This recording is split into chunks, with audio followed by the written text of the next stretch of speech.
Pronto. Bom dia. Estamos iniciando aqui a nossa primeira aula dessa disciplina. Vou explicar por quê.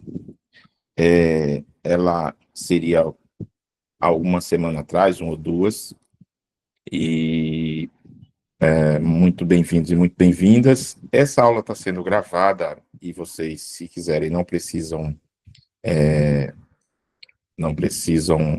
ah, abrir a câmera de vocês, porque os colegas que não puderam vir vão poder assistir depois. Então, vejam, essa disciplina, na verdade, nós temos uns 10 professores para dar todas as disciplinas para vocês. Houve uma seleção, tinham mais professores do que isso, houve uma seleção e passaram 10. Então, em princípio, nós temos, assim, digamos, um banco de 10 professores que podem dar as várias disciplinas para vocês. E, claro, que ao longo dos anos, já tem mais de um ano, alguns não podem mais, né, ou estão noutra fase, ou coisa do gênero, e aí eles têm dificuldade. E Carlos pediu a um desses professores, mas aí a dificuldade veio depois, e a gente tem que correr para salvar a disciplina junto com vocês, porque para vocês é importante a gente terminar ainda no tempo que a gente planeja, tá?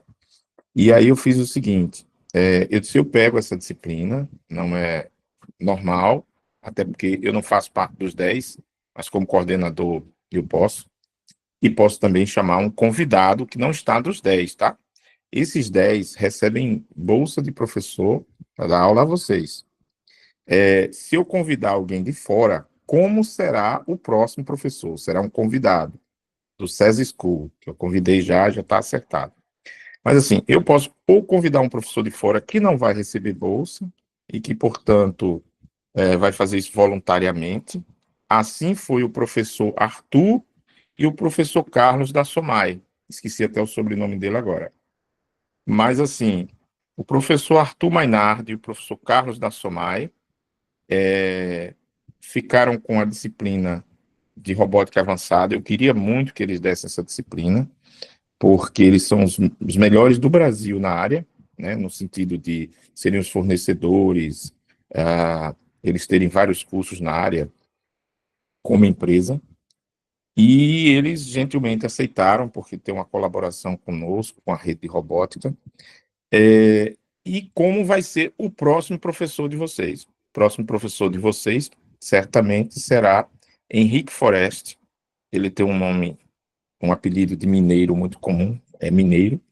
Ele é um professor da CESA School, lá no Porto Digital, e ele é excelente nessa área de torneios, né? Já coordenou vários, então eu pedi a ele para que ele trabalhasse com vocês a disciplina de torneios, que será a próxima.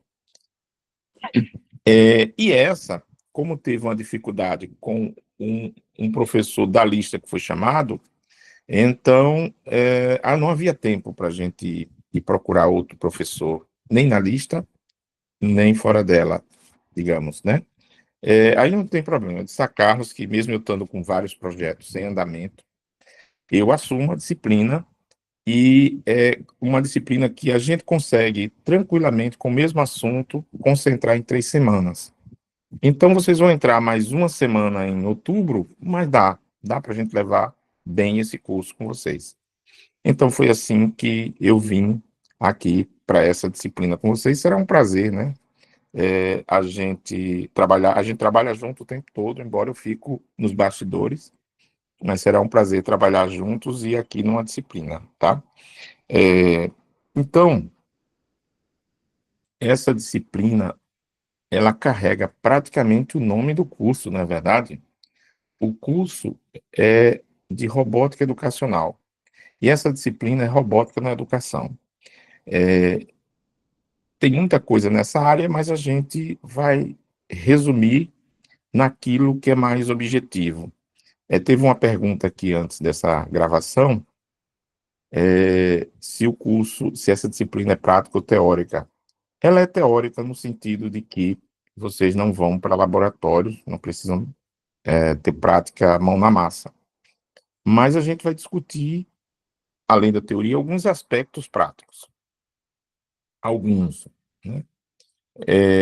Para incorporar nas nossas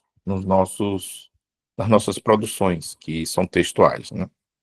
Então, eu vou fazer o seguinte, vou começar apresentando a disciplina e vou usar uns slides que eu já espalhei um pouco lá no ambiente. Fiz lá, correndo, o que a gente precisava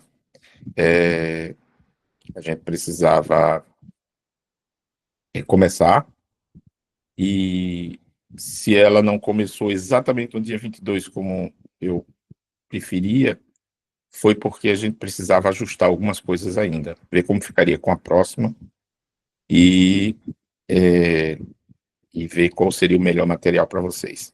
Então, veja, eu vou aqui mostrar uns slides para ajudar na nossa discussão. Deixa eu pegar aqui minha tela para vocês e colocar esses slides aqui. Acho que estão vendo, né? Bom, tá aí a nossa disciplina. Carlos, professor Carlos André, que é o nosso coordenador pedagógico, vai também estar sempre atento e apoiar quando puder. E, como eu disse, ela é quase o nome do curso. Robótica na Educação é muito próximo de robótica educacional. Não é a mesma coisa exatamente, mas é quase. E corremos para fazer um cronograma que funcionasse.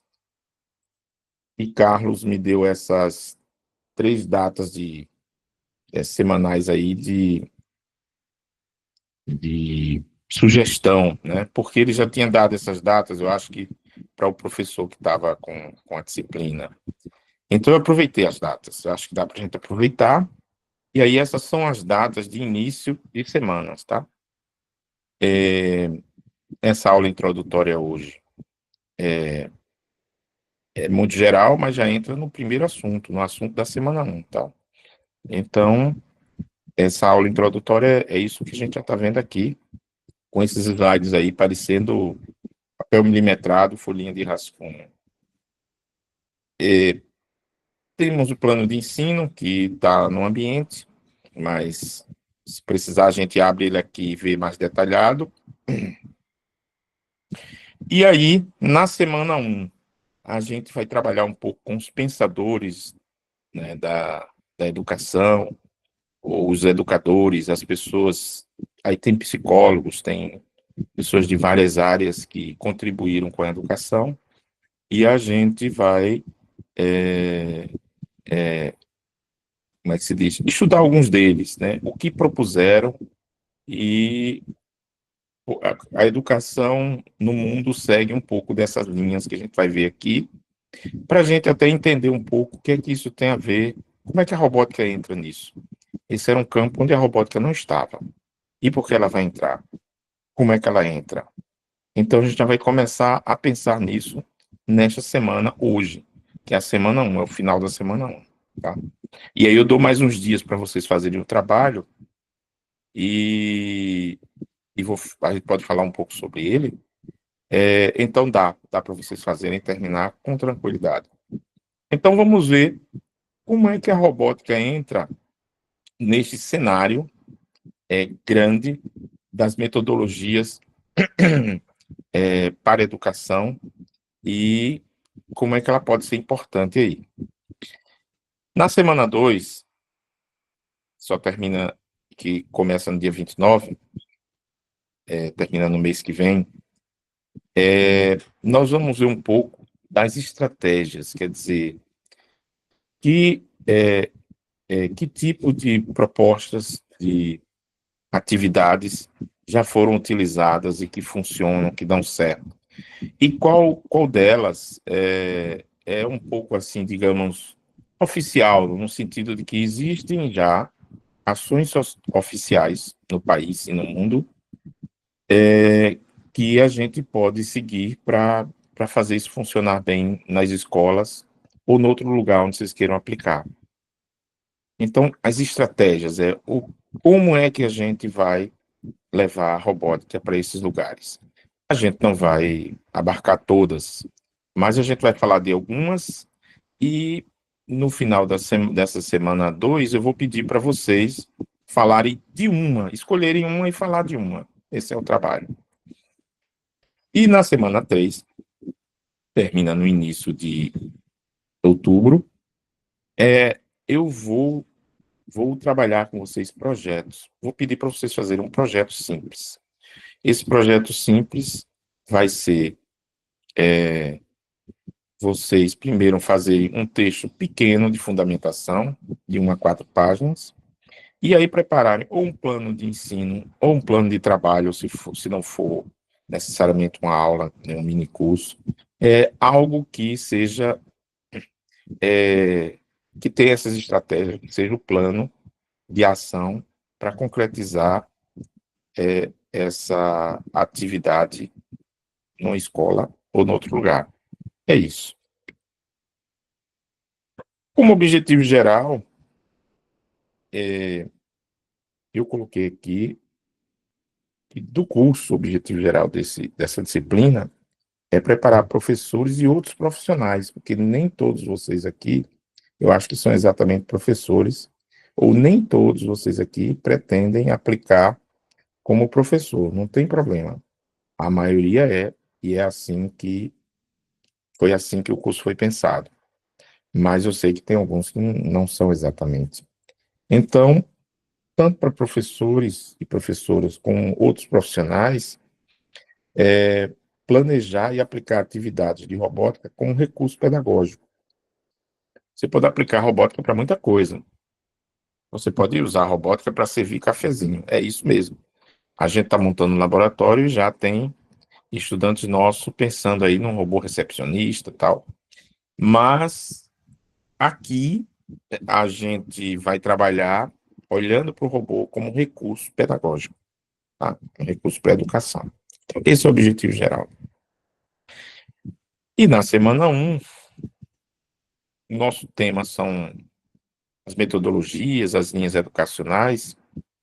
Eu espero que no final da semana, que termina hoje, mas vocês têm uns dias ainda para terminar o trabalho, que vocês possam ser capazes de identificar as principais linhas. Eu peço pelo menos 3, né? As que a gente vai discutir, metodológicas para a educação, envolvidas nessa área de robótica, ou que a gente possa usar, porque tem gente que, quando desenvolveu a sua proposta para a educação, a robótica, a maioria dos que eu vou mostrar aqui, foi numa época em que não existia robótica, mas vocês podem ver ou podem adaptar que é que poderia ser usado daquela metodologia que funcionaria bem também para a robótica nas escolas. Então, os principais assuntos dessa primeira semana de hoje são tecnologias na educação, por que precisamos, falar um pouco sobre os educadores, os pensadores, as tendências e aplicação da robótica para a aprendizagem. Aí tem uma pessoa importante nessa área, que é Seymour Papert, e ele é o nome mais expressivo no mundo que levou computação para os estudantes. Os estudantes precisam de computador. Então, quer dizer, precisam assim. É importante para os estudantes trabalharem com o computador, com cuidado, para o computador não trabalhar a cabeça deles. Eles precisam trabalhar o computador e fazer o computador trabalhar por nós, né? E entre as coisas interessantes que eu acho que ele inventou, foi uma linguagem de programação, ele procurava simplificar as coisas, e ele inventou uma linguagem de programação chamada Logo, e é essa que está aí, ó, desenhando um octógono que eu botei azulado, por uma tartaruga. Então, ele inventou uma linguagem de programação chamada Logo, que tem uma tartaruga que você comanda, e essa tartaruga sai fazendo um monte de coisas. Por exemplo, na tela, você pode dizer para ela, ande desse jeito, dando tantos passos para frente, depois volte para um ângulo tal à direita, ande mais tanto e deixe o rastro, ou não deixe rastro, ou então pare de deixar o rastro. E assim ela vai fazendo coisas que você quer. Acredite ou não, essa linguagem foi pensada para professores, professoras e crianças usarem, porque ela é muito simples. Acredite ou não, a linguagem sofisticada da robótica é muito parecida com essa. Inclusive é aquela que você vê em empresas como a Fiat aqui, né, que hoje é Stellantis. A Fiat, quando começou, eu levei estudantes para lá, eles viram que a linguagem que ele usa lá é próxima, né, da que eles viam na Lego, por exemplo, e dessa daqui, a logo do Seymour Papert. Então é importante a gente conhecer isso. E o Seymour Papert é um educador, né? Na semana 2, a gente vai ver aquelas estratégias, organização de atividades. Então, o objetivo é que, no final, o estudante deve ser capaz de organizar estratégias e práticas para o uso da robótica nas escolas como recurso pedagógico. Pessoal, desculpa, eu botei nas escolas, mas não precisa ser só nas escolas, tá? Pode ser em outros ambientes educacionais. Os principais assuntos são a organização de atividades. É comum ter um laboratório de robótica, uma sala para essas tecnologias, para a computação. Eu vou falar um pouco sobre isso. E grupos e clubes de robótica, como organizar isso, porque se você for para uma escola, preparar a escola para robótica e depois você vai sair, ou você é contratado para fazer isso, eu quero que seja um sucesso. Então, nesse final, a gente vai falar como isso se torna um sucesso que fica, não um sucesso que você sai e se apaga, tá? Então, os clubes de robótica, os grupos são importantes e como a gente organizar para que eles estejam sempre ativos. Eu acabei botando aí, correndo para pegar uma figura aí para marcar aqui o slide para vocês. Acabei pegando uma figura que não era talvez a melhor para mim, mas tem um lado interessante. É que em Portugal isso se tornou tão importante, e eu converso com as pessoas de Portugal sobre isso, que lá o governo, né, a República, criou os clubes de programação em robótica como uma coisa, uma marca de Estado. Né? Aqui no Brasil, o Brasil também é muito grande, muito diverso, não precisa disso. Mas lá eles podem fazer, eles têm praticamente o mesmo número de pessoas que Pernambuco tem, Portugal tem, e o tamanho é parecido. Ainda levam isso na brincadeira e dizem que Portugal é Pernambuco em pé. Mas, assim, é quase a mesma coisa, só não na riqueza, né? Agora Portugal é mais rico, tem mais.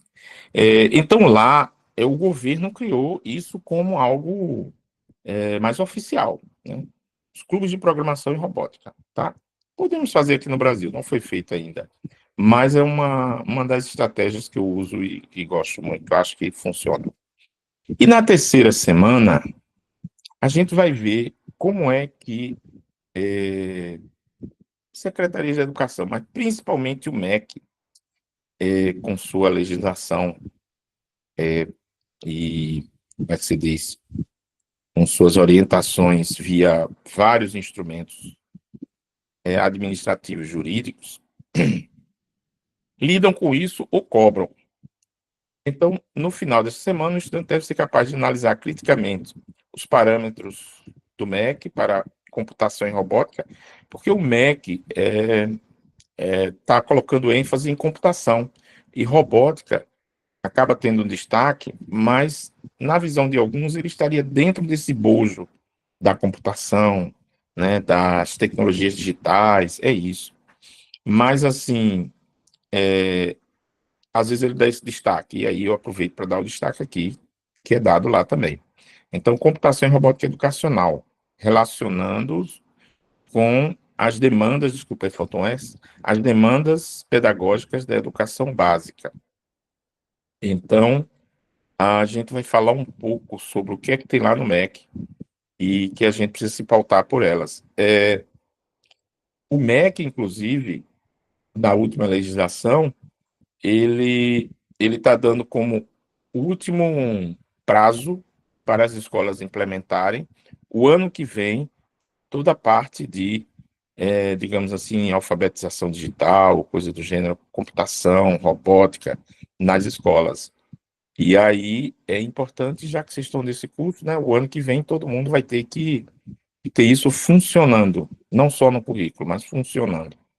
Então tem muita coisa para se fazer, e tem municípios correndo. Então os principais assuntos são a parte das leis, das resoluções do MEC, então leis de diretrizes e bases, a BNCC ainda é a nossa principal, digamos assim, base de orientação,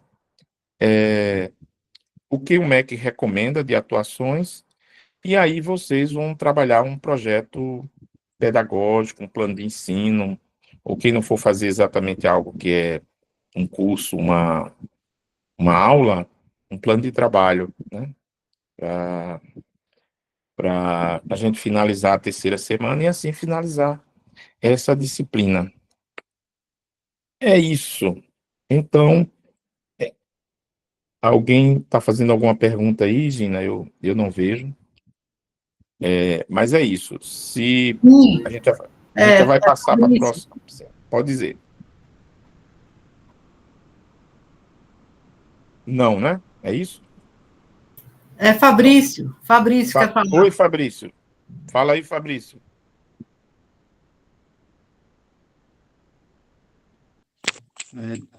Peraí.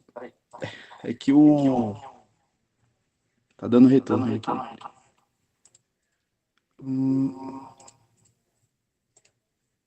Pronto. Pessoal, aqui não É tem que exatamente o eu acho que robô. o drive aqui do microfone tá pegando. Não. Eu tô pelo celular agora.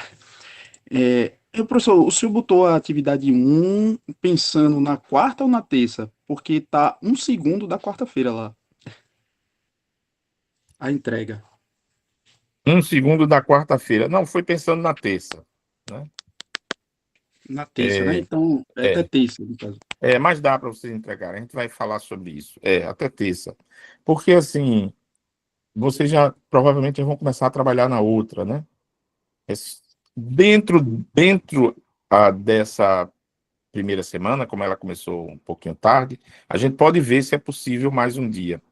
Mas, assim, eu deixei lá para terça, quer dizer, faltando um segundo, ou faltando um minuto, né? Acho que para quarta, né? Foi o segundo. 23h59, não é isso? É isso. É. Tá lá 0 horas da quarta. Aí, um segundo. 0 hora da quarta, é isso? É, Tudo bem, a hora que tiver lá, vocês vão conseguir, tenha certeza. ok. Tá bom? Terminei aí, botei uns bonecos do Minecraft. Parece que tem um. Eles chamam de o malzinho é esse que está à esquerda de vocês. Ou parece que o bonzinho é esse da direita, não sei.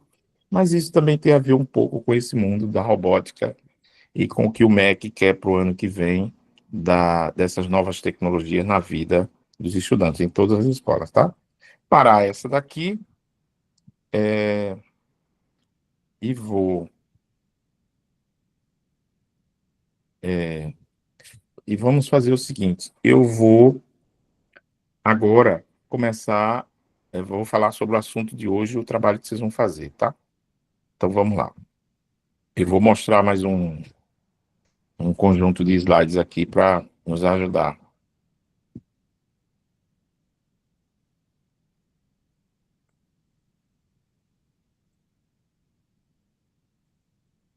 Deixa eu ver se acha aqui.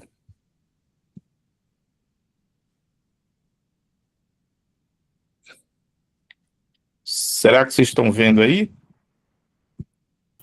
Sim, Tá tudo bem aí, né? Pronto. Então, essa nossa primeira aula é uma aula sobre as metodologias. Eu coloquei um subtítulo acima, né? Que é Educadores, Pensadores e a Robótica na Educação. Então, acabou sendo eu mesmo o professor. Não sei se todos sabem, eu sou da física e apliquei robótica na física da nossa Universidade Federal. Em 1990 acho que 1995 por aí, uma coisa assim. Nos anos 90 eu levei robótica para lá, para física, e assim foi ficando. Bom, não vamos. nos estender aqui sobre esse assunto. Vou falar rapidamente, até porque vocês podem, se quiserem procurar mais educadores e pensadores, ou quem contribuiu com a educação, fora do que eu estou mostrando aqui, tá? Aqui é só para vocês terem uma ideia de para onde a gente vai, o que é que a gente está querendo dizer. Então, vamos começar falando um pouquinho por que a robótica é importante na educação. E vamos falar de correntes, algumas correntes pedagógicas nas escolas. Não vou entrar em detalhes, mas, no geral, quais são os tipos de correntes pedagógicas que chegam nas escolas? Porque, às vezes, dá a impressão que é tudo uma coisa só. Não, muda um pouco. A maioria está dentro de uma linha só, até porque, muitas vezes, é a linha que o MEC adota como principal ou como um Estado ou algo do gênero, principalmente nas escolas públicas, né? As escolas privadas são um pouquinho mais diversas, sabe? Mas é isso, vamos falar rapidamente sobre as correntes pedagógicas em escolas, os educadores que contribuíram com suas metodologias, e aí eu vou mostrar um pouquinho de como isso já vai andando para as estratégias, como, por exemplo, a pirâmide de aprendizagem de William Glaze. E aí, terminar a gente pensando em como é que as tecnologias chegam para os jovens nas escolas. Tem gente que é contra, tem gente que é a favor. A gente vai tocar um pouquinho nesse assunto. É com isso que a gente cumpre os objetivos de hoje. Então, por que a robótica é importante para a educação? Vocês podem ter vários outros motivos. Eu aqui vou me reservar a colocar dois para vocês. É que a robótica está chegando na vida da gente e a gente não está percebendo. E se você acha que vai ficar longe de você porque você não quer ficar perto dela, provavelmente os jovens que a gente vão passar por nós como estudantes vão estar muito mais perto do que a gente. Então não dá para fechar os olhos com isso, para isso. Então, se é uma coisa que vai estar na nossa vida o tempo todo, ou na vida desses jovens, já tem motivo para se estudar. E tem muita coisa boa para se estudar lá. Então, assim, primeiro motivo é porque a robótica está chegando nas nossas vidas. Acho que eu coloquei uma fotografia de uma cirurgia feita por robôs. O médico está ali ainda para fazer a parte de tomar qualquer responsabilidade, ou às vezes até ele faz as incisões usando o robô. Mas assim, muita gente, sem perceber direito, passa por uma sala dessa e um robô atuou para fazer a cirurgia bem feita. E aí você diz, sim, mas tá bom, vai estar na minha vida. Mas tem muita coisa que está na minha vida que eu não me preocupo tanto. Mas a robótica, ela não é apenas um liquidificador. Ela é um pouco mais complexa. Então ela vai entrar na nossa vida de forma mais invasiva. Invasiva não. Invasiva. Ela vai ser mais próxima, ela vai ter atividade mais próxima do que a gente faz, mais complexas. Imagine o seguinte, que inteligência artificial é o cérebro de um robô, está no cérebro de um robô. E vocês já estão aí cheio de assuntos sobre inteligência artificial que chegou na minha vida. E lá no início dessa disciplina, eu coloquei para vocês, pode usar agente de inteligência artificial nesta disciplina para fazer as atividades de vocês.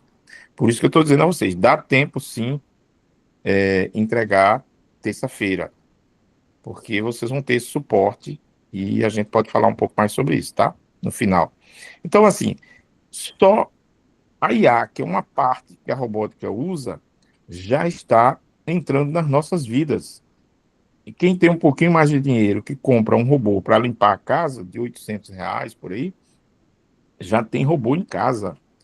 E nunca discutiu direito o que é isso e o que pode acontecer com isso. Tipo, você já ouviu falar sobre as 3 leis da robótica no início aqui do curso. Então, assim, Qual o tipo de direito que eu tenho, que um robô, entre aspas, tem, já que ele vai fazer coisas muito próximas da gente, e como conduzir essa introdução dessas máquinas na vida da gente. Então, é importante estudar a robótica. Gina, alguém fez alguma pergunta aí, é isso? Acho que não, né? É, é isso. Então, assim, primeira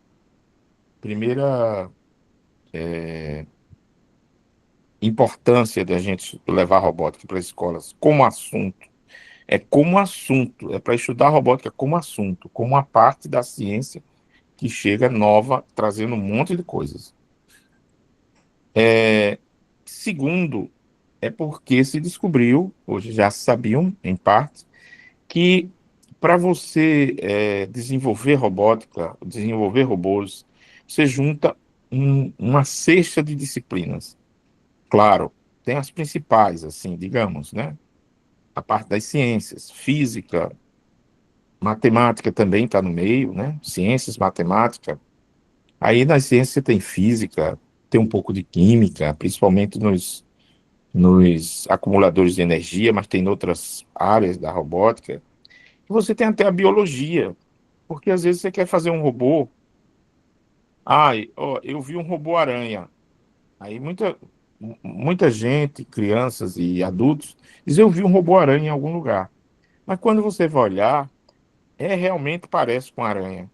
Mas o robô só tem ali 6 patas, que você usa vários motores para cada pata, viu? Que a pata é toda flexionada, às vezes você usa vários motores. Então dá para fazer 6 patas, mas com 6 patas não é uma aranha, né? Na biologia são classes separadas, espécies separadas. Tá para um inseto e não para um aracnídeo.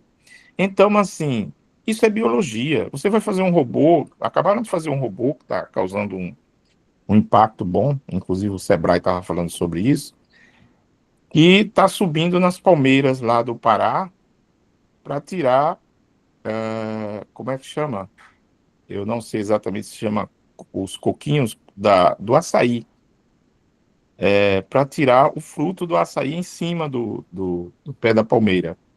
Então, veja, para isso, alguém se espelha na biologia. Estou só dando exemplos. Estou falando aqui da parte de baixo, a parte 2. E tem outras áreas. Robótica tem a ver com história. Robótica tem a ver com geografia. Vocês querem saber, com orientação geográfica, com satélite, com o fato do mundo não ser plano como no mapa, enfim. Robótica tem a ver com até mesmo com a língua, né? A gente já viu aqui que robótica vem do robô, a palavra robô vem do tcheco, que foi para o francês, para o inglês, chegou no português com o nome de robô. E tem toda uma questão aí também da língua, porque hoje vocês lidam com um tipo de inteligência artificial, o mais promissor de hoje. Não sei até quando ela vai estar na frente de todas, porque tem outras formas de você preparar a máquina para inteligência artificial. Essa de hoje, a generativa, trabalha muito bem com textos.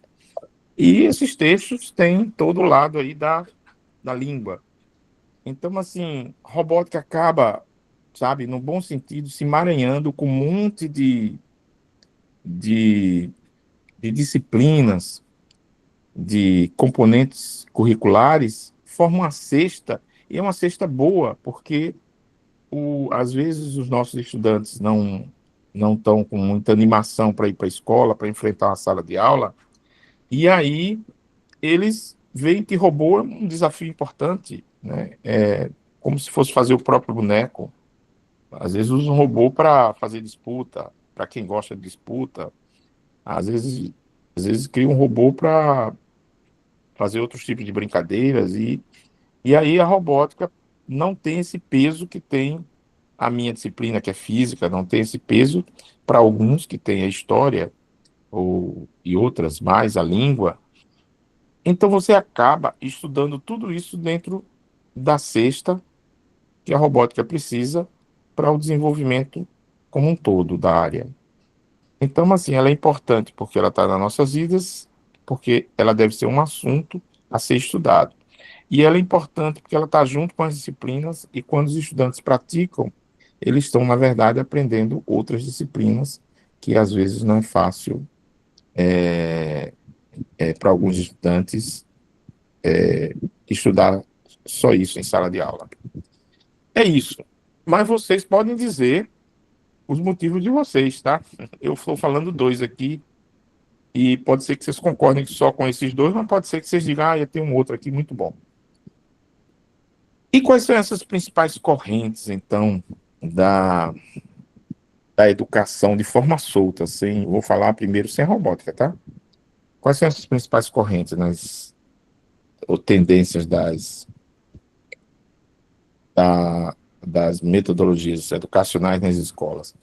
Aí, muitos separam em tendências liberais. Liberais é um nome que se refere mais ao capitalismo, sabe? Liberais se referem ao liberalismo econômico, muitas vezes, que se espalha por outro tipo de ideia. Mas, assim, essas tendências mais capitalistas, digamos assim, até parece que a separação foi feita por alguém de esquerda, né? Em tendências liberais, tendências chamam de progressistas. Então, temos a pedagogia tradicional, que é essa praticamente que eu estou com vocês aqui, usando muita tecnologia, né, usando meios que são novos, mas é muito parecida com essa que a gente está vendo aqui. A gente tem algumas diferenças, tá? Mas o professor é a figura central, é o meu caso aqui, transmitindo conhecimento para vocês. Claro aqui que a gente, quando pode, permite uma interação, e com foco na memorização e na disciplina. Aí é onde a gente diverge aqui, no nosso caso. Não é a pedagogia tradicional, porque aqui eu peço a vocês que trabalhem mais esse entendimento e muitas vezes dando opiniões, as opiniões pessoais de vocês. Então não é uma memorização simples, né? Inclusive eu fujo um pouco dessa memorização, mas é próxima da pedagogia tradicional nesse aspecto. Tem uma mais tecnicista, isso foi colocado numa época como um termo pejorativo, porque ela leva mais os estudantes a se prepararem como profissionais do trabalho, como é o caso das escolas técnicas. Temos as escolas técnicas federais, que são os institutos federais de educação, e tem as escolas técnicas estaduais, as ETS. Então, teve uma época que isso era muito, digamos assim, criticado, né, num sentido ruim, por professores que achavam que a gente não deveria seguir o tecnicismo. Mas está aí, resolve muita coisa e fiquem à vontade aí depois para discutir, mas essa é uma outra tendência. Eu não vou entrar em linhas mais do tipo assim, das tecnicistas, tem essa e aquela, não. Então vou ser muito geral. E a escola nova foi para sair um pouco dessas duas coisas aí de cima, tá? Ela valoriza mais a participação do aluno no processo de aprendizagem. Então, acredito que se aproxima um pouco do que a gente faz, pega um pedaço da tradicional com essa daqui, e aí eles chamam de uma diretiva, que é focada mais em atitudes afetivas, e uma não diretiva, que é experiência e descoberta, né? Mas é escola nova, tem todo um contexto brasileiro onde isso começou, na Bahia e em outros lugares. Isso são as tendências liberais. Várias escolas aplicam algumas dessas tendências. E as tendências que se chamam de progressistas, por isso que eu acho que foi feito por alguém de esquerda, é o meu caso, mas eu não sei, porque fica com o nome mais interessante, progressistas, são as tendências, na verdade, mais sociais, né? Como é o caso da pedagogia libertadora, por exemplo, de Paulo Freire. Ela foca na conscientização e na transformação da sociedade a partir da discussão de temas geradores da realidade dos estudantes, né? A partir do que, sei lá, tem um montão de lixo ao lado da casa, ou das escolas, ou do bairro dos estudantes. Vamos ver se a gente transforma parte desse lixo em robôs e começar a trabalhar com isso na perspectiva de eles entenderem por que eles vivem ali e, e por que aquele lixo está ali. e que eles devem ter uma consciência de que eles podem sair disso, né? Eles são colocados nesse meio, mas eles podem melhorar e suponha que a robótica entrasse aí para fazer essa transformação, então vocês estariam levando robótica para a pedagogia libertadora de Paulo Freire, e na época Paulo Freire já ouviu falar sobre robô, mas não era, digamos assim, muito o que ele tinha feito na vida, né? Porque robô ainda é uma coisa um tanto nova, mas pode ser introduzida.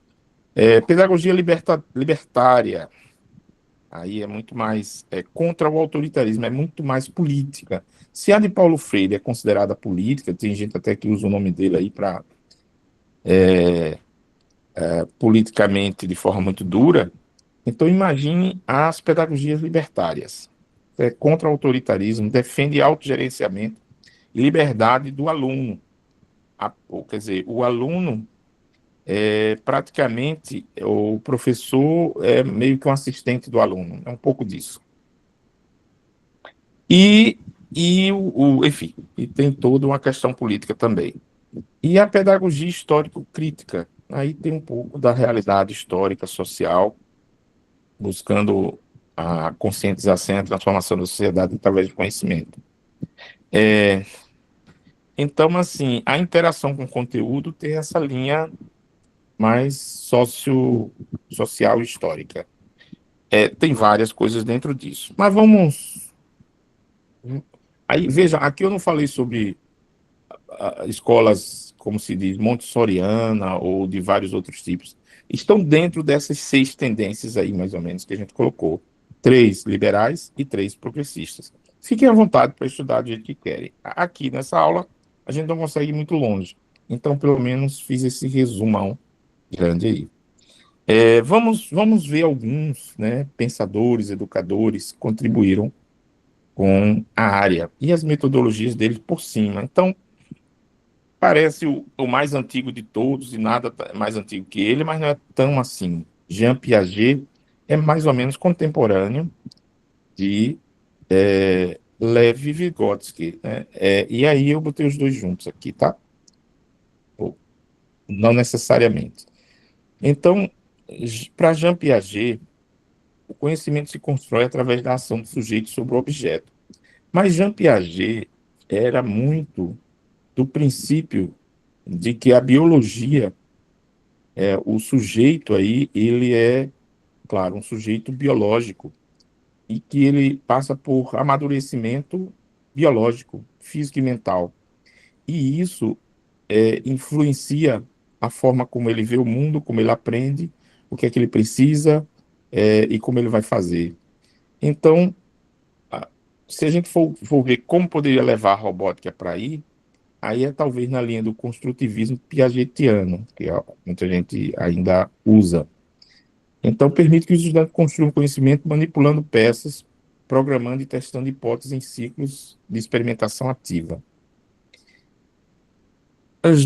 Já Vygotsky não levava muito em conta, ou não levava em conta praticamente, essa questão biológica da gente.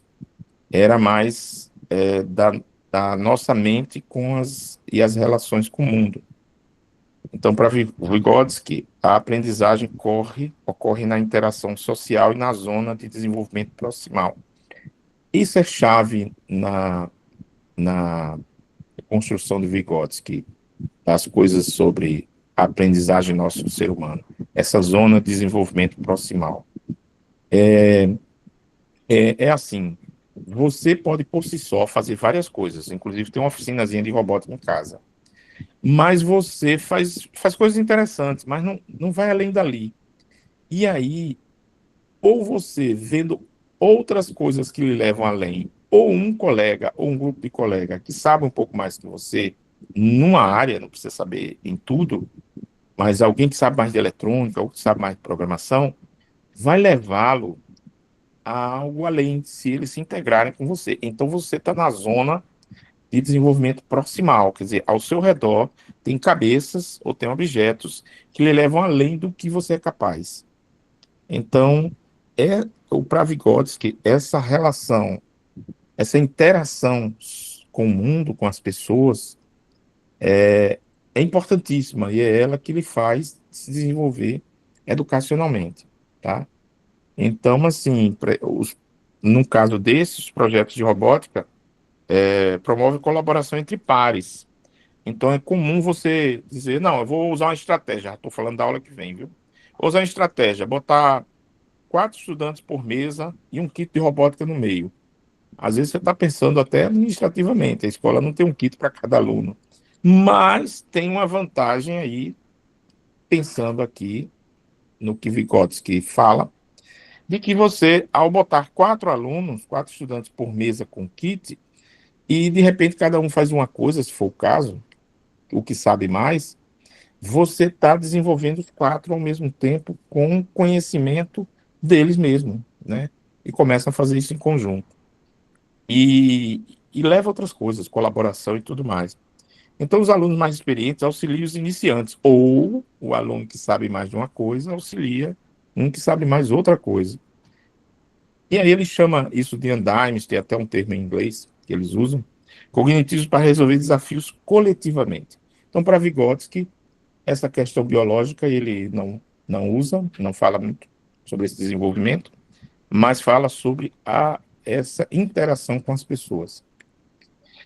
E aí também, ainda de um tempo antigo na área, John Dewey fala de algo que se usa até hoje. Essa daqui é muito importante. Eu até colocaria uma estrelinha aqui para a robótica, que é chamado do aprender fazendo. Então, assim, vai ler um livro, vou ouvir uma aula teórica e depois vamos ver se você sabe fazer esse robô aqui. Para John Dewey, não. Vai lá e faz. Vai errar e vai fazendo.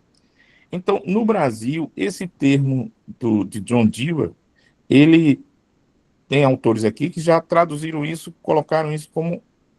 Isso, na verdade, não é brasileiro, é do mundo. Hands-on. É você fazer coisas hand-on. Quer dizer, aqui a gente podemos traduzir como mão na massa. Coloca o aluno com a mão na massa que vai dar certo. Ele vai aprender. A mente humana é preparada para isso. Don't you, acho que é americano, não tenho certeza. A robótica exemplifica a educação experiencial, onde teoria e prática se fundem em desafios autênticos que exigem pensamento reflexivo e aplicação imediata de conceitos. Então, assim, essa questão mão na massa, hands-on, é algo muito na linha, né, de John Dewey. Isso é coisa antiga, né? Ele é desde 1800, mas as teorias foram sendo criadas mais agora no início de 1900. Bom, e aí tem outro autor, se eu não me engano, de origem francesa, atua até politicamente. Como é francês, eu acho que a gente pode ler como Henri Vallon, né? Ao invés de Henry. Henri Vallon tem uma coisa interessante.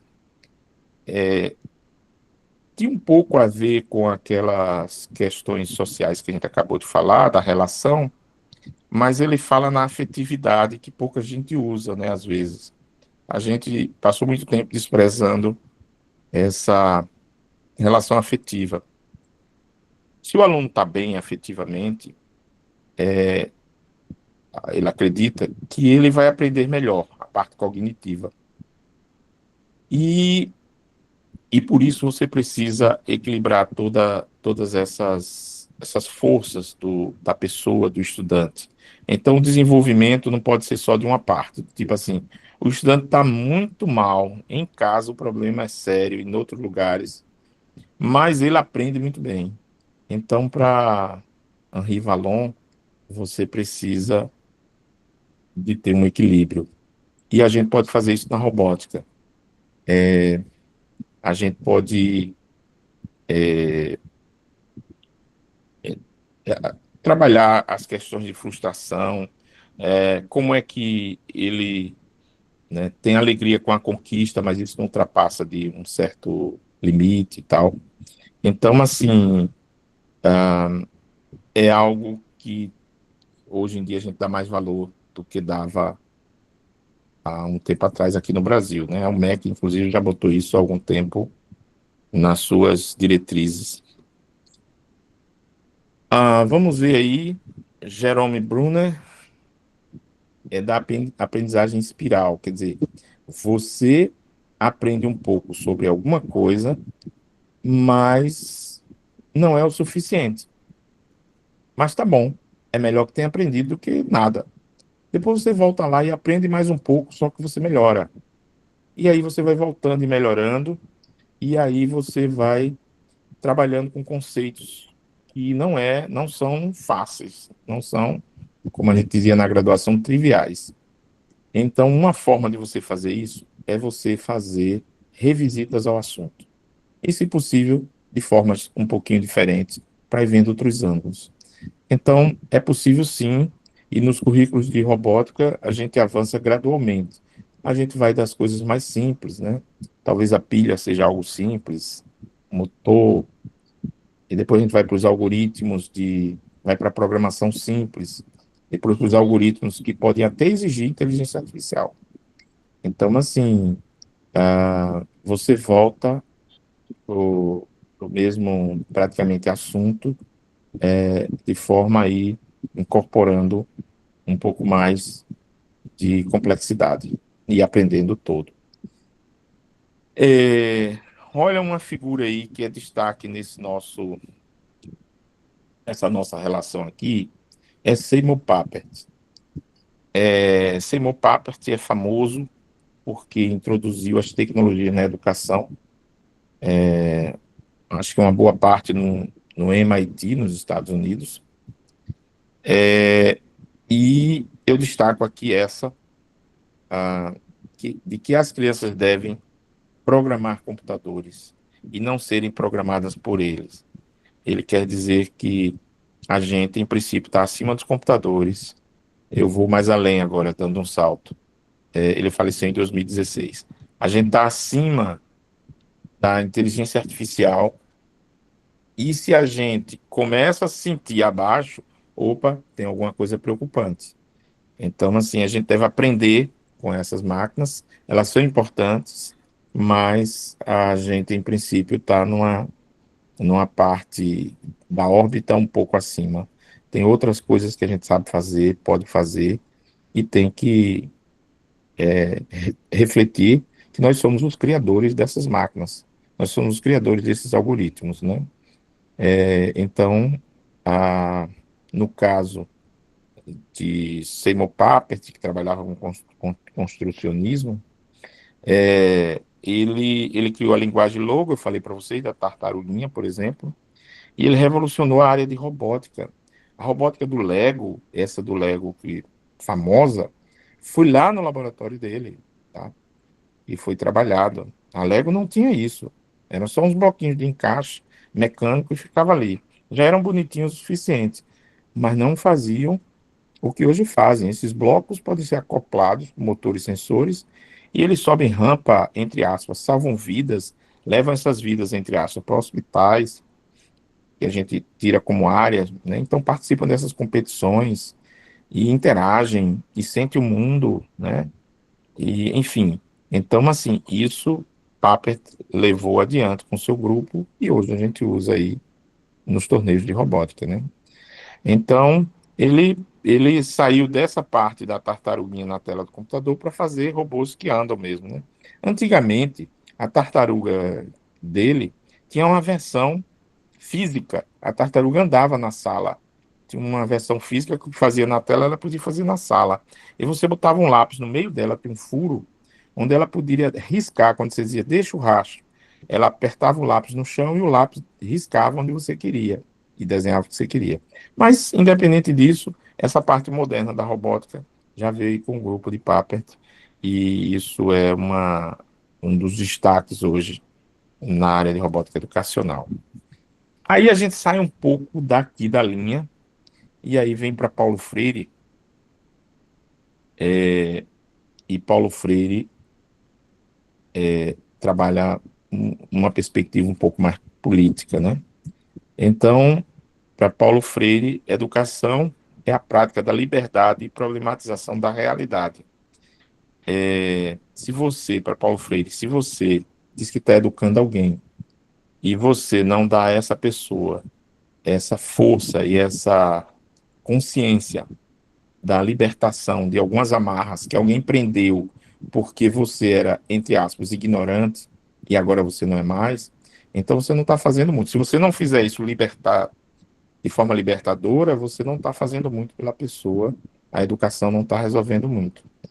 O tipo que você está dizendo que está levando. Então, para Paulo Freire, educação é também libertar as pessoas das amarras que ela tem, que e prendem ela a situações difíceis, e para isso você precisa entender que a realidade tem seus desafios, você resolve essas problematizações.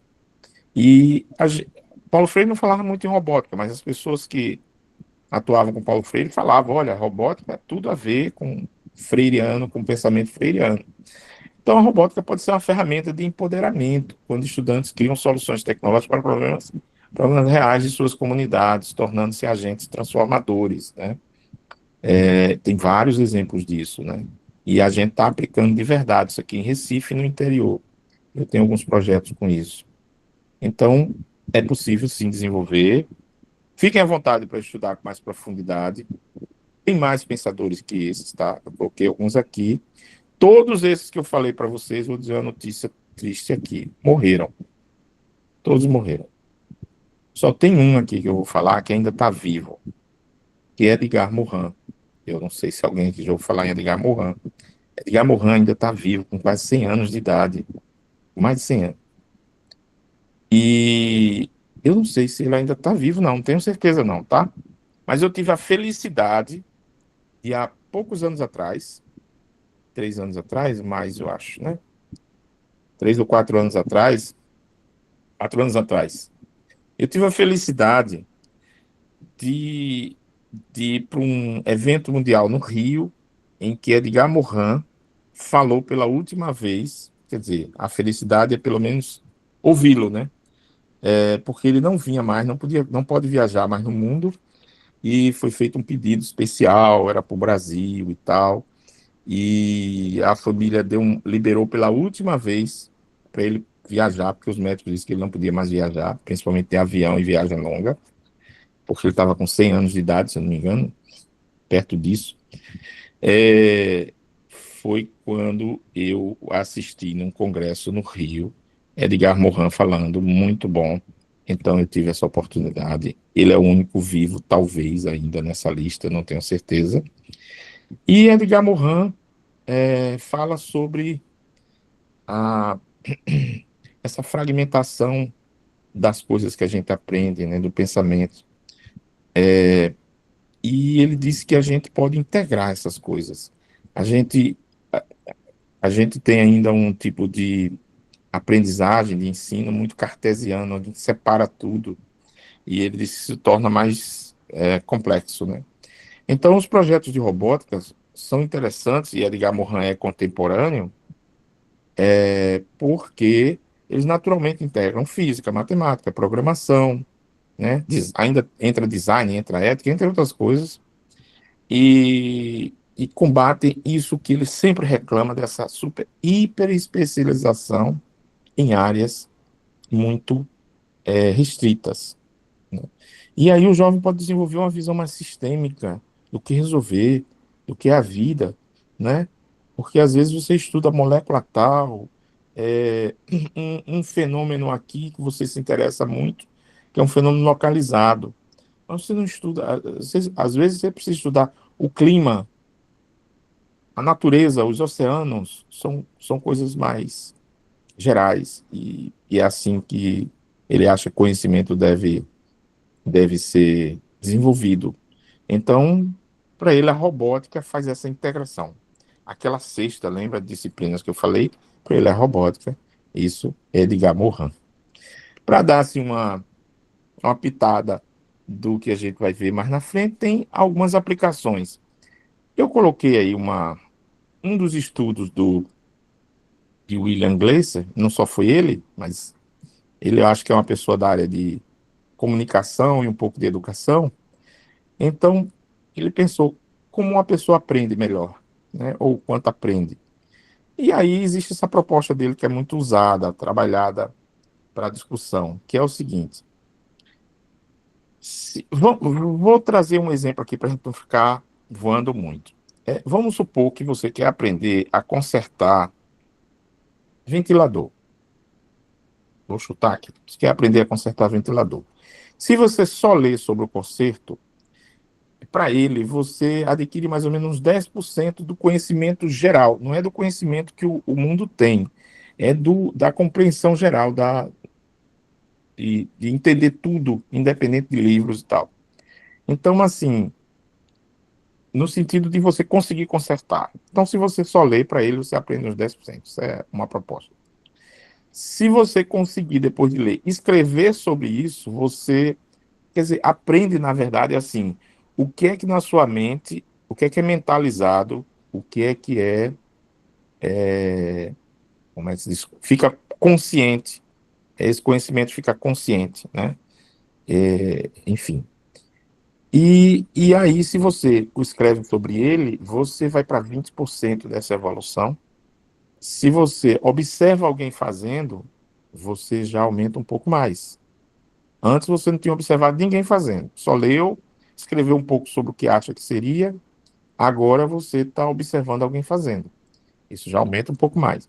Mas dá um pulo se você estiver ouvindo, vendo e ouvindo alguém fazendo. Você já é capaz de ler, escrever, observar, e agora você está vendo e ouvindo alguém fazendo, consertando o ventilador. Isso aumenta, vai pelo menos para metade de tudo que você poderia ali aprender para fazer o mesmo. Se você agora entra no. Veja que deu um pulo de 30% para 50%. Se você der um. Você agora começar a debater, a discutir com quem está ali mostrando e falando, você dá outro pulo, você começa a ver coisas que não tinham ali fácil, embutida ali dentro dos motores do ventilador, seja lá o que. É o que pode acontecer. Se você agora vai fazer, vai abrir e vai mexer, você aumenta esse conhecimento adquirido e mentalizado, não memorizado, mentalizado, não só. Nessa prática, você aumenta para uns 80%. E adivinha em que mais ou menos a atividade a gente chega perto dos 100%. Vocês têm ideia? Eu tapei aí. É quando você vai ensinar.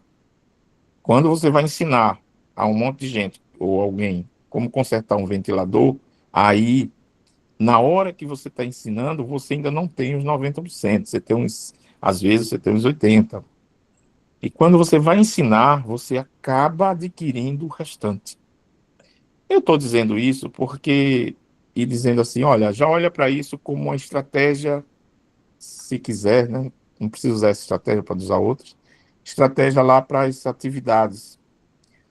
Por quê? Porque muitas vezes, veja, então você diz, ah, sim, então quando eu for professor, aí eu aprendo o restante. Por aí, é por aí. Muitas vezes você é professor e você não sabe isso, você no máximo chega ali nos 70%, olhe lá, depende do que você viu. E aí, quando você vai ter que preparar, ensinar e tudo mais, você aprende o restante, pela forma como você tem que elaborar. Aí você diz, ah, tá bom, então eu já sei o que fazer com robótica na escola. Não, isso não é para você. Isso também é para você.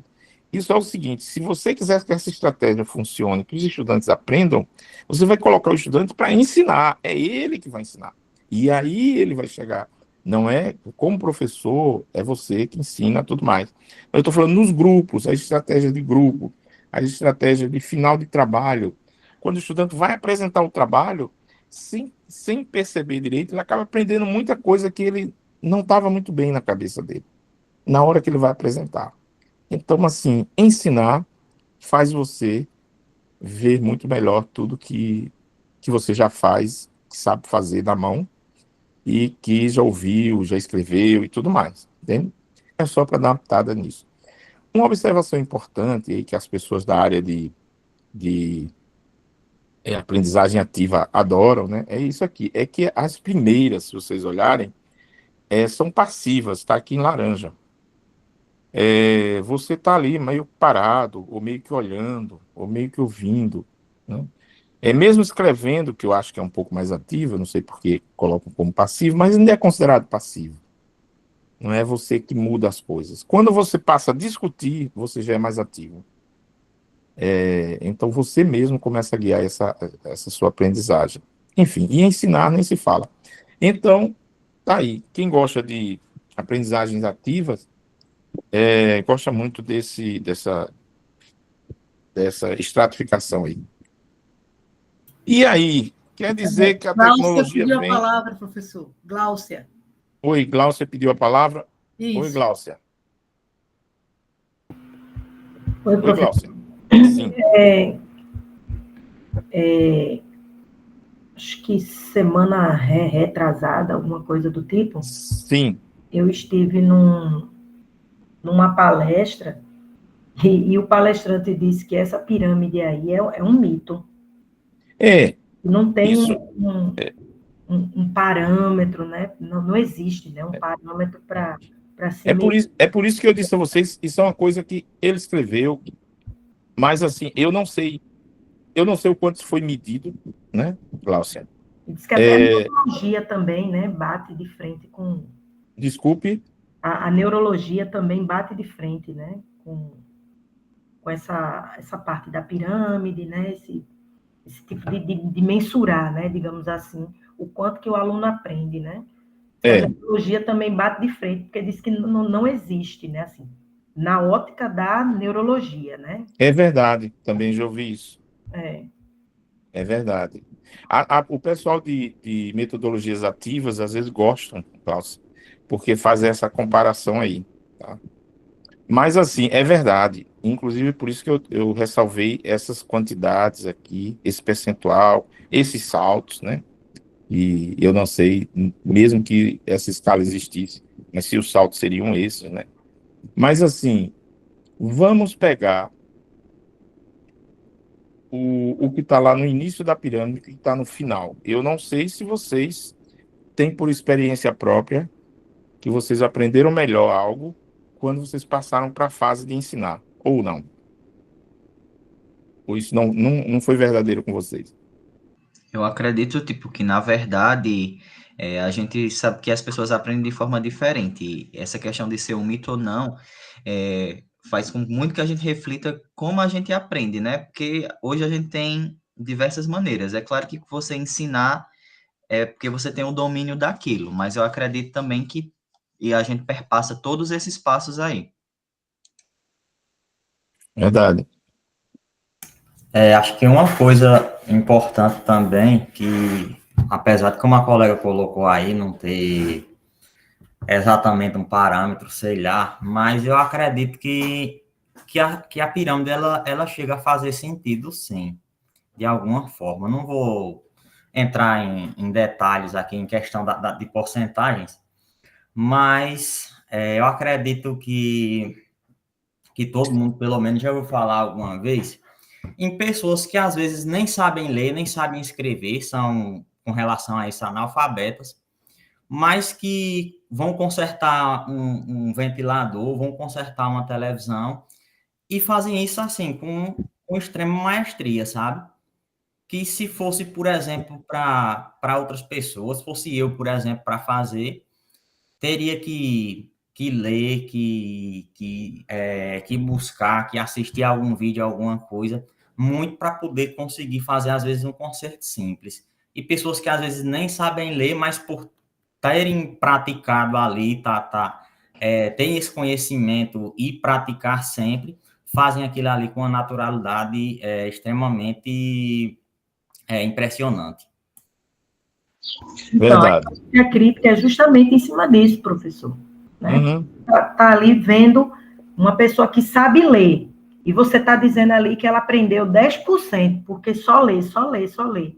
Aí a crítica é justamente isso. Tem pessoas que só ali na leitura, só lendo, ou só escrevendo, né, ou sem saber ler, sei lá, ela atinge aquele nível, né, do ensinar lá, né, que é os 90%. É, Tá entendendo?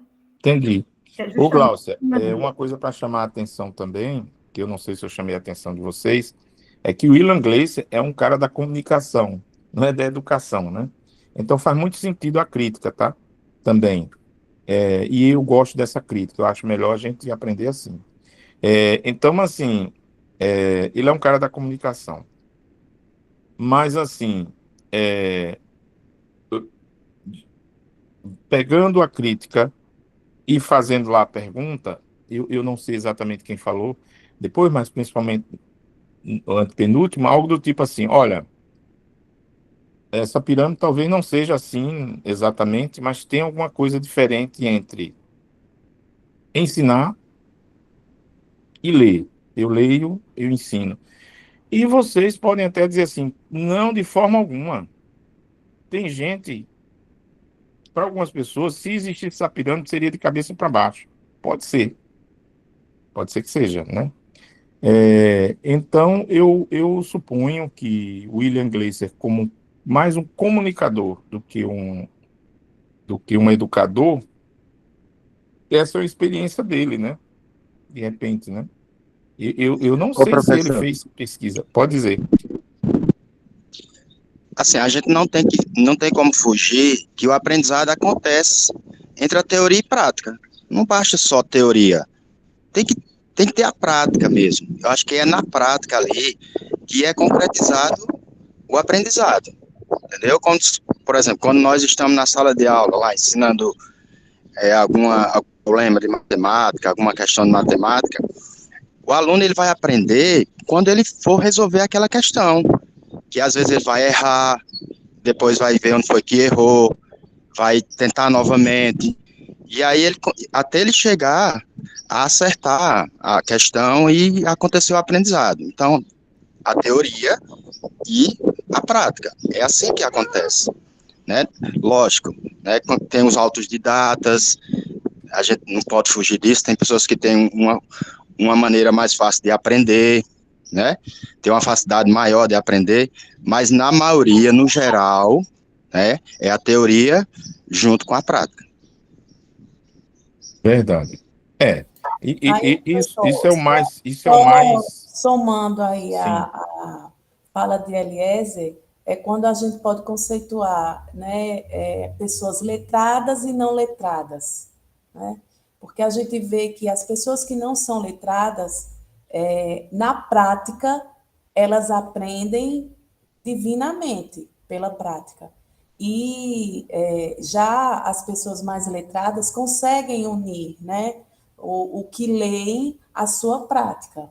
Aí é onde a gente consegue tentar entender um pouco, principalmente com Magda Soares, isso, que ela fala muito bem de letramento, mais nessa perspectiva mesmo de prática e teoria. E para Professor, robótica? E para robótica, sim, diga aí. professor, escutando agora, eu estava lembrando aqui de uma história de Luiz Gonzaga, que quando ele estava no quartel, ele se ofereceu, aí foram escolher músico e ele se ofereceu para tocar. E ele disse que tocava sanfona. Só que aí o professor, lá no quartel, pediu para ele dar um dó maior. Ele disse, pronto, agora me lasquei. Ele sabia da prática. É verdade, gente. Olha, tudo que vocês estão dizendo, a preocupação de Gláucia, é o seguinte: eu acho que talvez Gláucia até tenha tocado nesse ponto sem ser contundente. É o seguinte: existem saberes no mundo, né?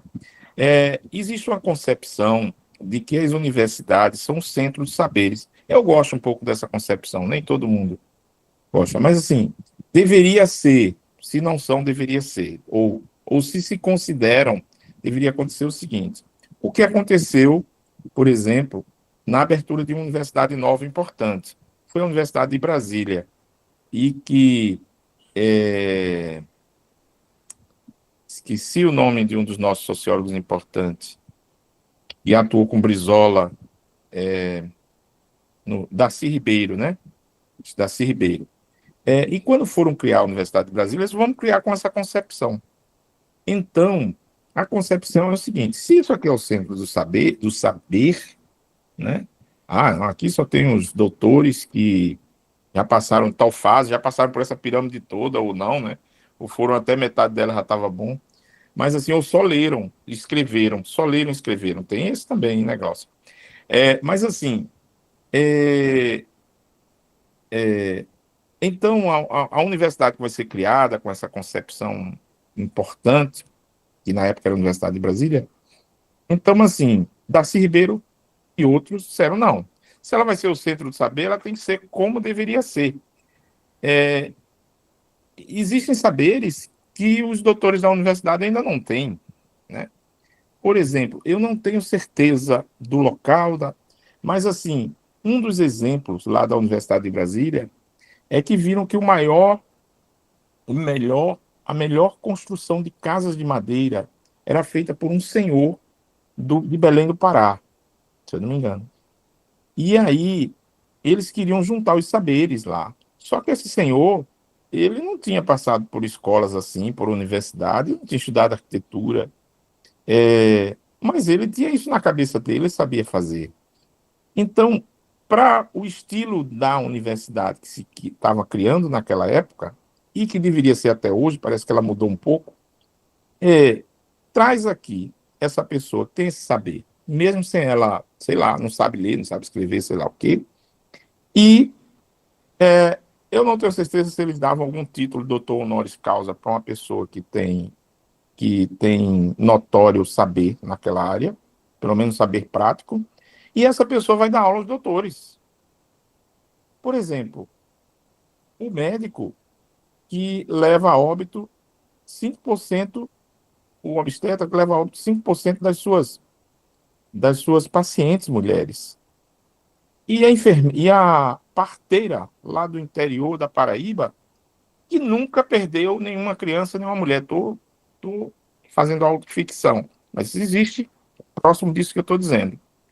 Traz essa parteira para cá, dá a ela um título, e ela vai dar aula para os doutores como é que ela faz para não perder nenhuma criança, nenhuma mulher. E ensinar os médicos. Então, isso é um saber, né? Então, assim, talvez a gente tenha entrado também numa linha aqui, não é só a linha da comunicação de inglês aqui, mas do tipo assim, onde é que está o saber?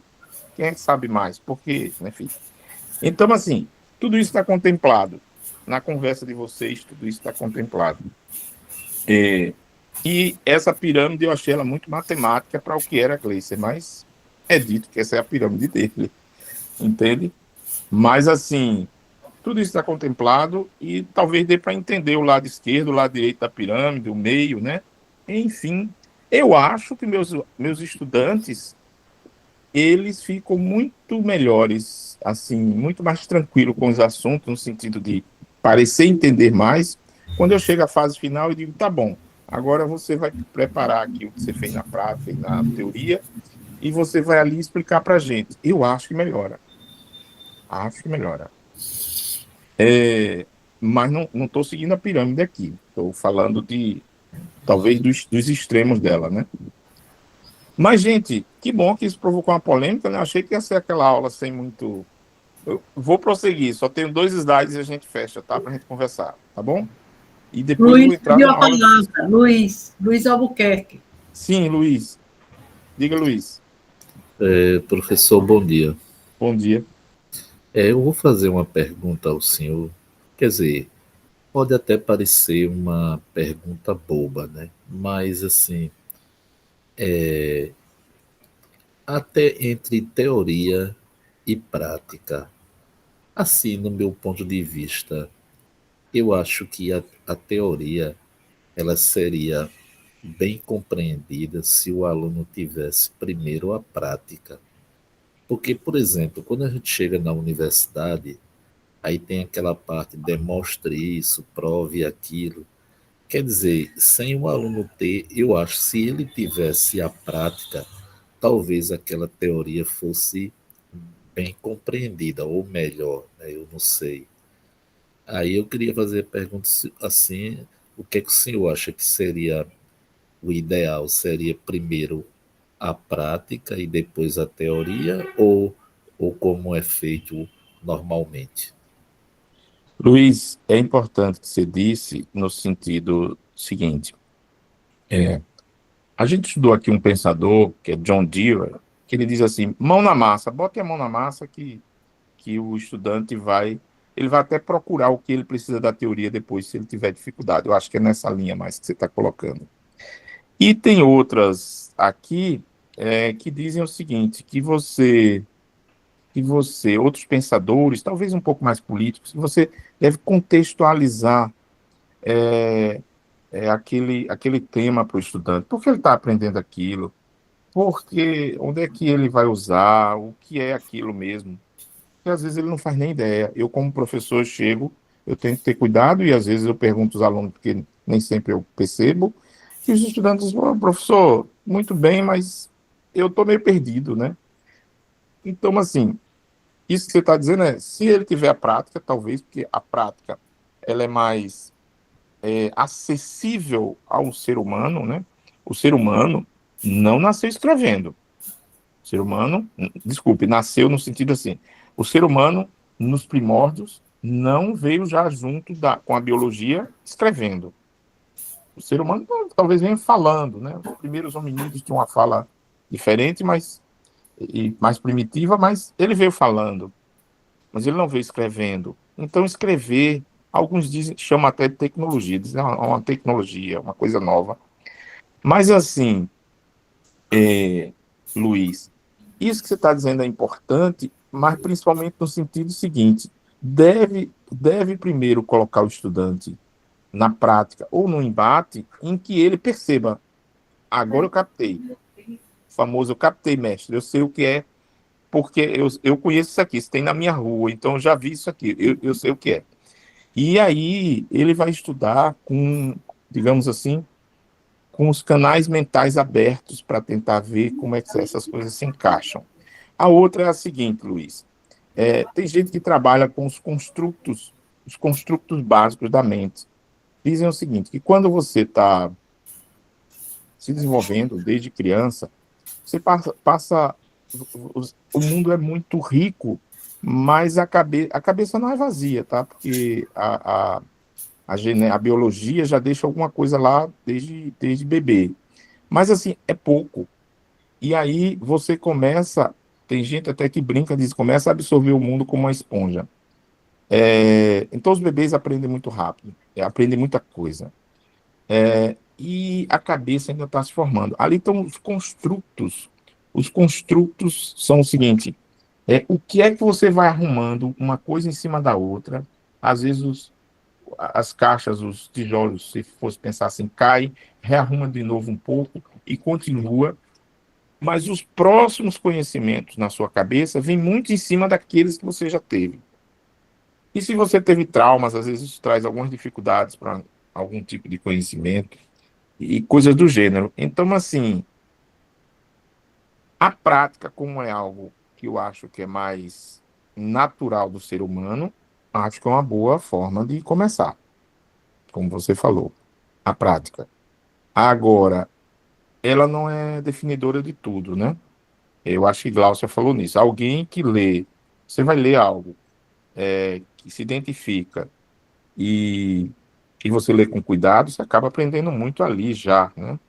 Então, assim, eu acho que contextualizar, eu acho que lhe conscientizar no bom sentido de que você começa a dizer, agora eu sei onde é que eu vou entrar.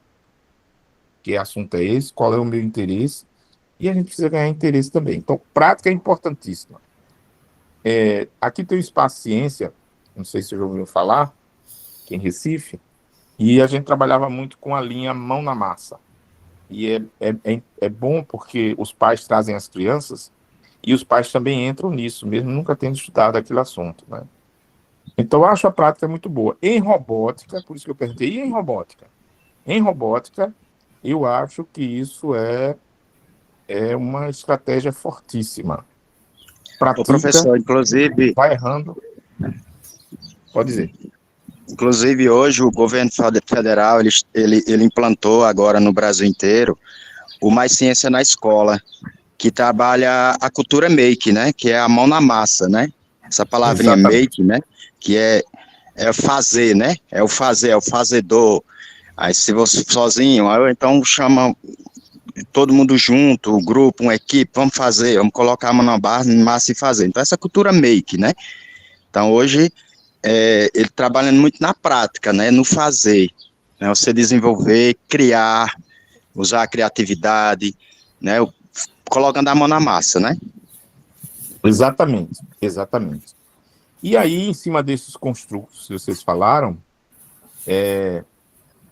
a gente vive hoje um novo dilema. O novo dilema é o seguinte: estão chegando as tecnologias, tem gente que usa até um nome o tempo todo, tela, porque tela, as telas são boas, as telas são ruins. Eu não gosto nem de usar o nome tela, mas fica à vontade, pode usar. E aí, dá a impressão de que a gente produziu um veneno contra nós mesmos. Aí depois nós dizemos, não, mas nós adultos, não. O veneno é para as crianças, para a gente está tudo bem. Eu posso usar o meu celular o tempo todo, a hora que eu quiser. Criança não pode. Mas assim, eu não sei. Isso a gente ainda está vendo se é bom ou se é ruim. É bom a gente ter cuidado, mas assim, são produtos nossos e são avanços tecnológicos. Então, recentemente não, fazem alguns anos já, mais de 5 anos, eu tive lendo esse artigo, e o mundo todo olhou, onde assim, a gente dizia, não, tem tela, é ruim para criança, elas são tapadas e elas olham para aquilo ali como uma coisa. Não, talvez na cabeça delas seja mais colorido do que a gente acha. A gente precisa entender melhor, mas talvez seja mais colorido do que a gente acha, e talvez a gente passe a ter mais dificuldades com as tecnologias que a gente mesmo criou, porque elas trazem um volume de informação tão grande, de uma vez só, vindo do Japão para cá, do outro lado do mundo, chega direto aqui na nossa mente, nossos olhos principalmente, que nunca, provavelmente nunca um ser humano passou por isso, porque da época das cavernas para cá, não se tem ideia de uma época em que o ser humano passou por uma quantidade concentrada de informações em tempo, assim, concentrada no tempo, principalmente, no tempo e no espaço, que a sua mente tem que absorver. Se esse jovem absorver no sentido de captar, enfim, pode até trabalhar ou não sei, precisa ver. Mas se esse jovem parece captar e parece resolver coisas mais fáceis do que a gente com esses dispositivos, a gente precisa entender o que é que tem de errado ou não. Essa revista que vocês estão vendo aí, The Economist, é uma revista inglesa de 1800 e tantos, aí é uma revista antiga, embora ela seja uma revista dos liberais, a gente falou que tendências liberais, mas é uma revista muito respeitada, e ela lançou um artigo que eu li, que era O Futuro da Aprendizagem. E aí tinha, Gláucia, tinha gente de neurociências, viu, no meio, tinha muita gente, e eles avaliaram o que de fato estava fazendo na cabeça dos jovens. A gente ainda não sabe direito, mas está levando a humanidade para um outro patamar. A gente pode suprimir tudo, ou pode deixar brechas, ou, enfim.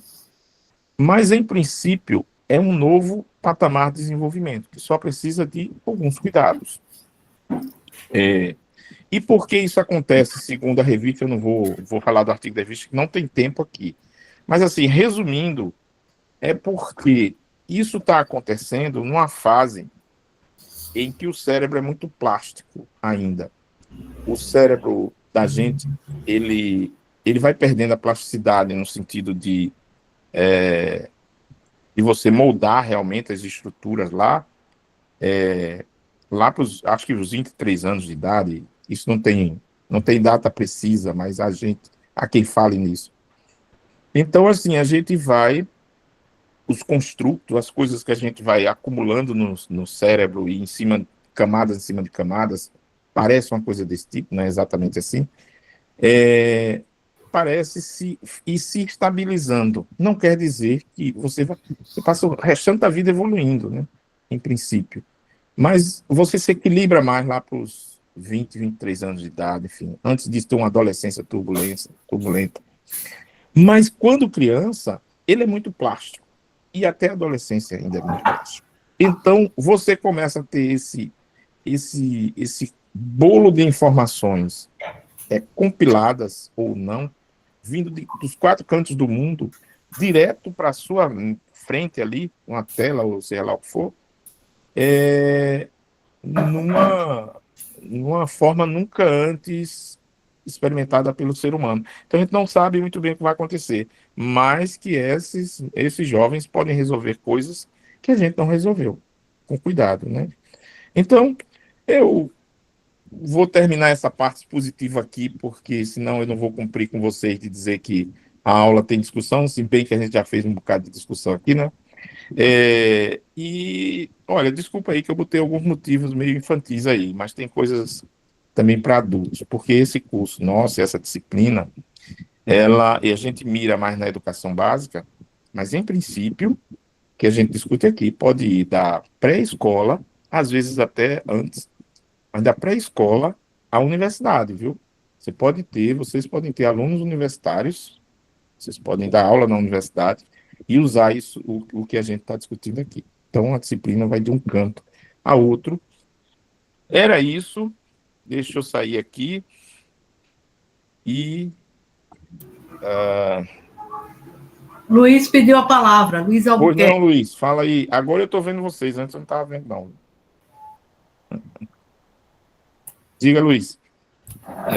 Professor, finalizando assim a minha conclusão, é um pensamento meu, né? Se eu tiver errado, aí os mestres aí me corrijam, entendeu?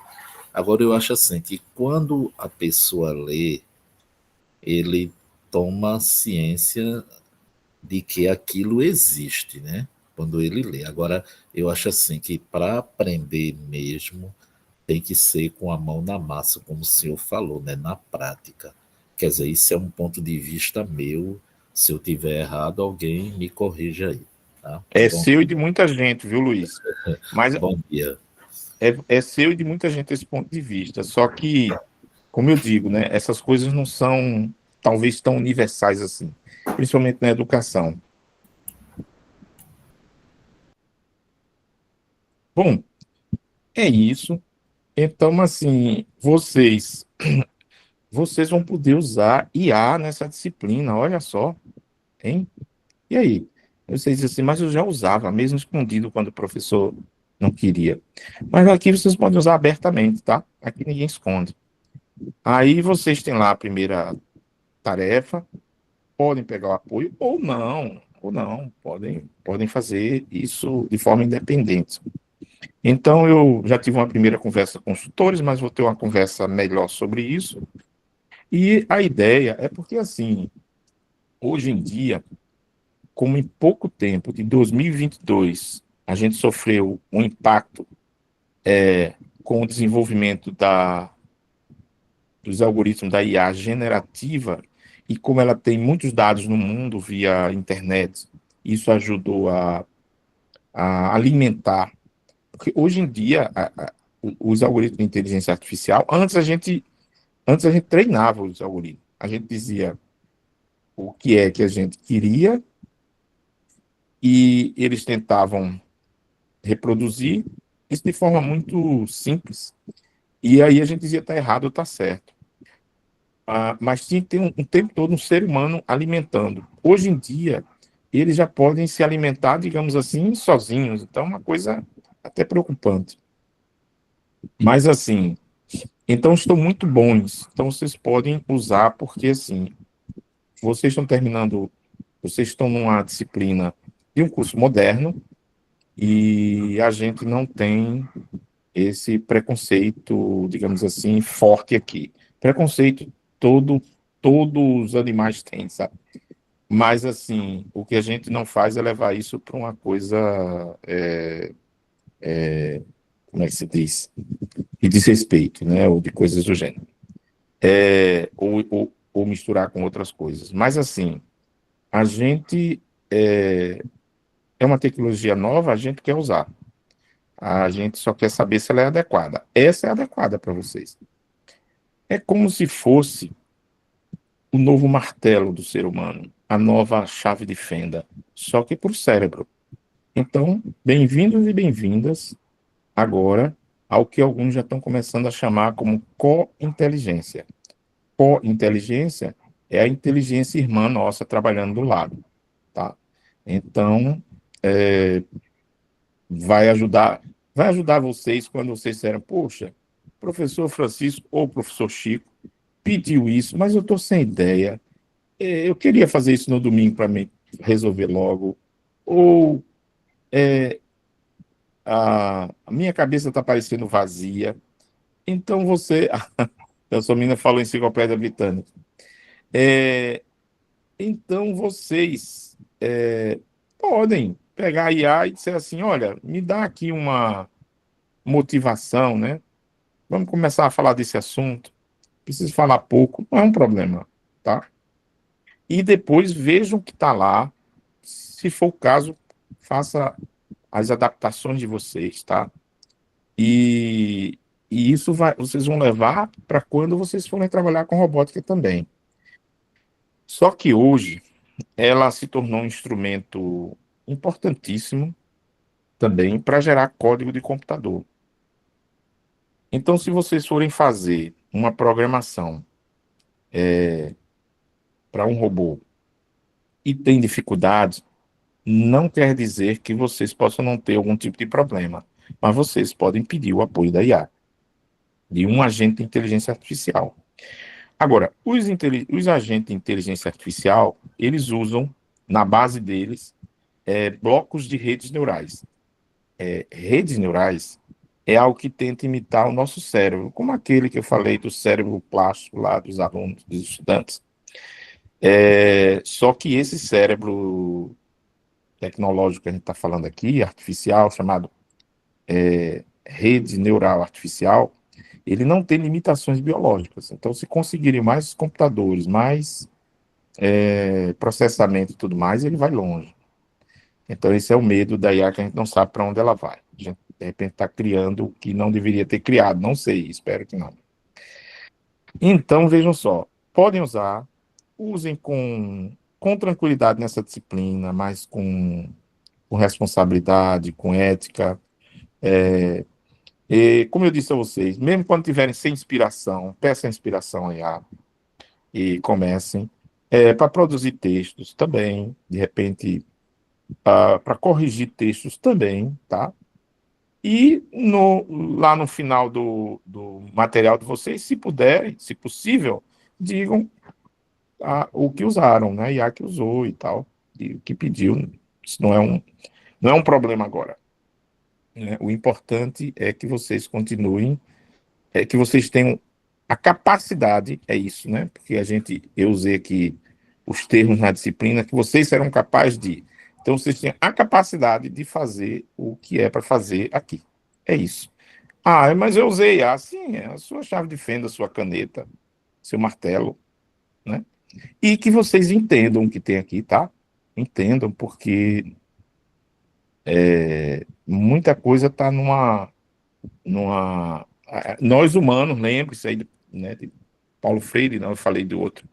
Nós estamos numa esfera, numa órbita, como o Papert falou, né? Acima ainda dos computadores, entende? Então se sintam nessa órbita, tá? Então, assim, o que o computador produziu, dá uma olhada, vê lá, ajusta as coisas. Eita, o professor nem queria assim, vai lá e ajusta, tá? E os nossos tutores vão ajudar aí nessas correções, tá? E de poucas páginas, tá? Não precisa escrever muito, de 1 a 5 nessa de agora. Era isso, gente. Eu vou dar uma aula agora de Física 4, que vai durar mais ou menos esse tempo. Se quiserem estudar Física 4, a gente vai ter aula daqui a pouco, mas é com os estudantes da física. Diga o seu. Eu acho que eu tenho uma foto sua ainda da SBPC. Eu preciso entregar a foto sua de Glaucio. Não sei se entreguei aí todo mundo. Pode dizer. Não, professor. Vou agradecer. Professor, Sim. Eu pedi faz tempo, via e-mail, Sim. um histórico parcial. Sim. Aí, se o senhor puder ajudar aí, viu? Certo, eu preciso, de toda forma, eu não estou afastado, mas eu combino com a gestão da escola que durante a semana eu fico um tempinho dando uma estudada, construindo já o TCC, entendeu? Tá, Aí ela ótimo. pediu, me traz algum documento, eu já peguei o comprovante de matrícula, mas eu queria mostrar o histórico, para ela ver que está tendo acompanhamento da disciplina e está tendo finalização das disciplinas, quando eu peço ela para fazer atividades, viu? É porque você está precisando, é o seu, para agora, É, eu preciso, o parcial, parcial, certo. Tá das bom, disciplinas que eu já fiz, viu? tá bom, tá bom. Eu vou ver com o Carlos, vou pegar para assinar, vamos preparar para assinar, tá? E mandar, Tá bom, então. tá Obrigado. certo? Tá Tá. bom, Um tudo de abraço, bom. professor. Abraço. O senhor vai mandar via e-mail a foto? Eu, A eu foto. acho, pois é, eu estava procurando o seu WhatsApp, eu não sabia se você tinha. Eu acho que eu ia mandar por outra pessoa. Se bem que Glaucia falou que a gente poderia colocar num grupo aí com o nosso. O tutor, manda pelo tutor do Jaboatão. Não, lá de Triunfo. Ah, sim. Jaboatão. Christian de Triunfo. Jaboatão, é isso, é? Eu tô em Tutor de Jaboatão, Jaboatão. Tá. viu? Tá, Jaboatão, acho que é professor? Rogério, né? Não tenho Rogério. certeza. É É que eu Rogério. tô o senhor falou aí, eu tô participando da especialização que a Rural tá dando de implementação midiática. Ah, Que é a ótimo. Rural, a FMS, eu sou professor tutor lá. Eu tô dando Certo, material muito bom, viu? Se tiver certo. oportunidade, eu vou. Se tiver autorização, eu vou disponibilizar aí pro pessoal. Tá certo. Tá bom. Tá, professor? Um abraço. Um Boa aula abraço. aí. Ó, obrigado. Gente, era isso, viu? Muito obrigado aí. Obrigado aí a Gina, a Rogério. Não sei se a Rebeca está por aqui. Pode dizer, Anderson. Ô, professor, primeiro, parabenizá-lo pela aula, excelente aula. Ontem eu Obrigado. estava no simpósio de sociologia, né, falando sobre a crise nas licenciaturas, e esse tema foi abordado, dessas novas disciplinas, né, que abordam tecnologia, e o impacto que isso tem, né, nas licenciaturas. Sim, Então, muito pertinente essa aula de hoje. Aí obrigado, eu Anderson. queria falar outra coisa, né, como já abriu aí falando de outros assuntos, eu tenho eu sou coordenador do curso, uma disciplina que é eletrônica básica, que não foi lançada a minha nota final. Eu já mandei um Certo. e-mail para a coordenação, para o tutor, a tutora, inclusive, já saiu do curso, não faz parte mais. Aí eu queria que o senhor desse uma olhada nessa situação. O que foi que ficou faltando? A nota final, da tarefa final, que Certo, foi a montagem do kit de robótica, do segue-linha, né? certo, certo. Aí eu mandei um Entendi. e-mail já, né? Porque, assim, eu não pude comparecer na aula presencial, mas o que me disseram foi que se eu justificasse e fizesse a tarefa final, que iam avaliar, né?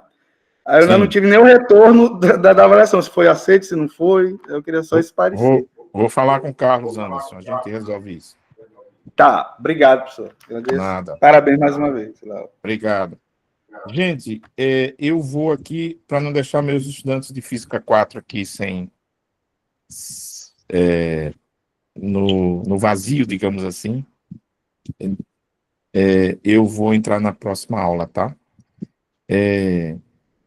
Rogério aqui, Gina, Rebeca, pode me ajudar muito nisso tudo, tá? Vamos juntos. Essa disciplina é a primeira que vocês estão fazendo concentrada em 3 semanas. Vocês vão dar conta do recado.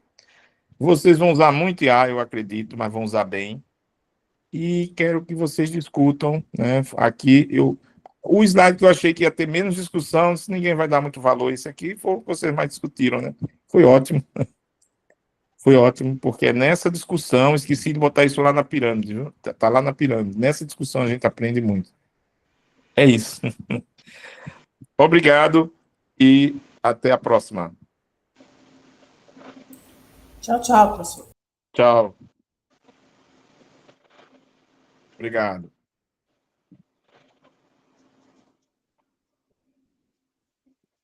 Obrigado.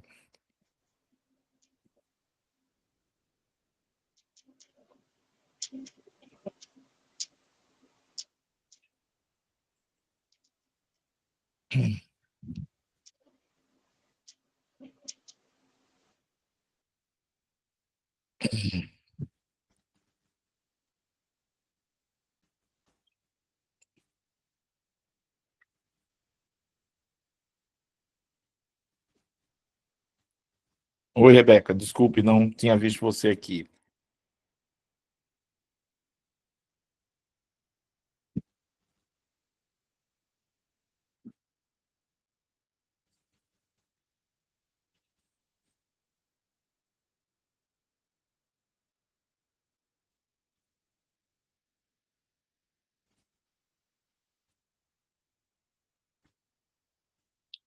Rebeca, eu vou botar essa apresentação no ar depois, viu?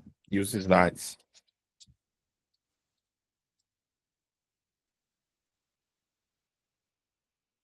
João e Rebeca, estou saindo, viu?